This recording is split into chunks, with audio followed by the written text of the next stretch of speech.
Liverpool are the best team in the world when they've got nothing to lose. This actually backs up something that I've been saying all season about how Liverpool just are at that point in their project, because you've got to remember, last season was the end of a project and this season was the beginning of a new one. And this season I've seen that when it becomes a high pressure moment, it doesn't matter if it's Man City, it doesn't matter if it's Arsenal, it doesn't matter if it's Atalanta. This team will crumble because it's not at that point where it knows how to go through the fire with each other yet. But then when there's no pressure, we become Spain prime. We become Xabi Alonso, Xavi, Iniesta, Fernando Torres with the blonde hair. And then you've got that music playing in the background. Meow, meow, meow. Meow, meow, meow, meow, meow, meow, meow, meow. Meow, meow. And it's just a proper Sigma Giga Chad moment. So it's upsetting the fact that we couldn't do this in the title race. Would have been nice, boys. You know what I mean? Like, would have been nice for a couple of victories in the title race and all that. But, you know, it's all right. It's fine. We'll get the results the way that we get them. And when we get them, I suppose. What a game. What a game. Best game in weeks. Best game probably since pre-United. Like, before we played United those couple of times, it was probably our best game. And it really is just enjoying Jurgen Klopp at this point. Like, today was nice. Like, we got to smile. Andrew Robertson scored. You know it's a banging weekend when Andrew Robertson scores. Harvey Elliott scored a banger. Salah got a goal, which is nice after everything that's happened in the past week. Would have been nice if he charged over to Klopp and just went, wow! Proper cuddled him. Stefan Bajcetic came back, which is also great to see. Just nice overall day.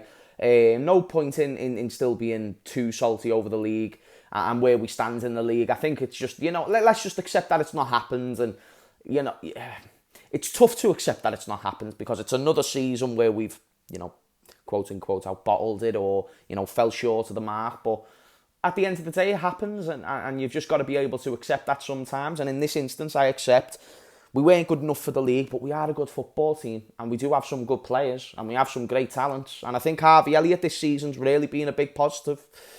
And I'd probably say that if you were the average Liverpool fan, you're putting him above, you know, the likes of Szoboszlai and Curtis Jones at the moment, which is, you know, more than warranted with his performances off the bench this season. And, you know, Harvey Elliott's never really been given a chance of a run of games.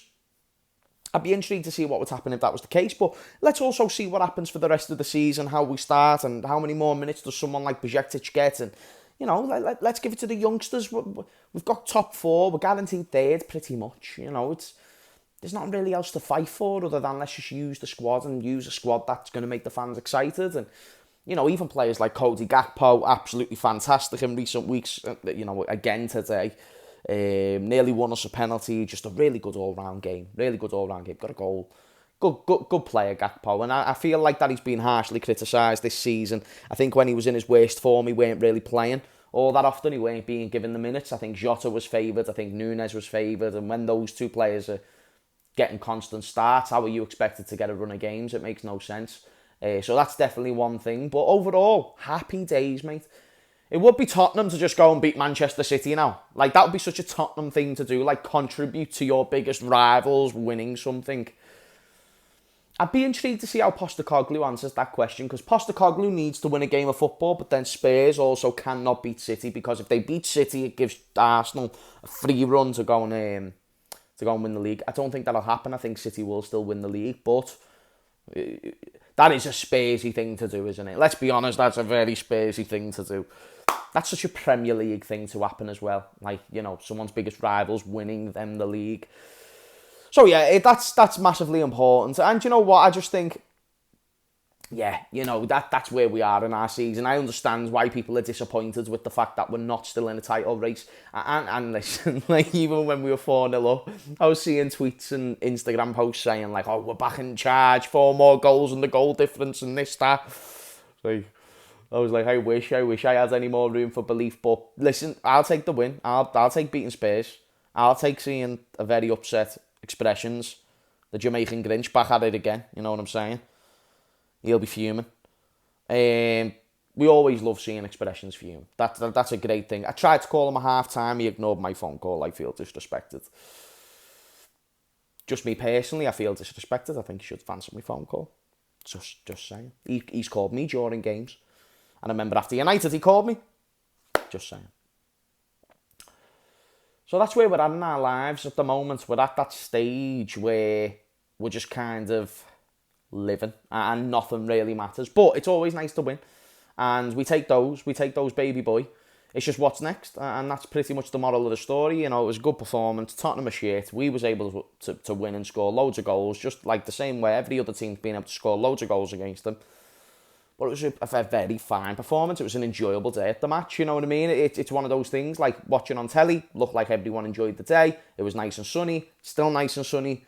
That's what you want. That's a typical nice Sunday match day, and now everyone can go home, have some nice tea, get home at a good, reasonable time. The game's not too late. It's not a midweek 8 o'clock kick-off. You know, it's a very good time. Go home, go and enjoy a few sangrias, go and settle with the family, go and have a belter.